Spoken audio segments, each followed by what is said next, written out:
আচ্ছা, ইতিমধ্যে একটা নিউজ খুব ভালো লেভেলে সামনে আসছে, সেটা হচ্ছে যে যারা অলরেডি ফিজিক্স ফার্স্ট পেপার দিয়েছে সেটা কি স্থগিত হবে কিনা বা রি এক্সামিন হবে কিনা। সেক্ষেত্রে শিক্ষামন্ত্রী যে ব্যাপারটা বলেছে সেটা হচ্ছে এরকম যে প্রশাসনের দুর্বলতার কারণে অথবা পরীক্ষার কেন্দ্রে পানি ওঠার কারণে যদি কোনো শিক্ষার্থী বা যারা পরীক্ষা দিতে পারে নাই সেক্ষেত্রে যদি জরিপে উঠে আসে তাহলে তাদের এরকম রি এক্সামিন নেওয়ার রেকর্ড আছে, তাহলে সেক্ষেত্রে তারা রেকর্ড আবার পরীক্ষা নিতে পারে।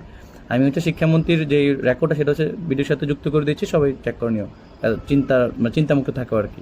আবারও পর্যালোচনা করছি, যদি কোথাও আমাদের প্রশাসনের দুর্বলতার কারণে কোনো শিক্ষা প্রতিষ্ঠানে পানি ওঠার পর যদি পরীক্ষা না দিতে পেরে থাকে, এই জরিপটা আমাদের কাছে আসার পরে আমরা সেইভাবে প্রয়োজনে আমরা রি এক্সামিনও নিতে পারি। আমরা চিটাগাং বোর্ডে এই ব্যবস্থাটি করেছি এবং সেই অবস্থান আমাদের রয়েছে।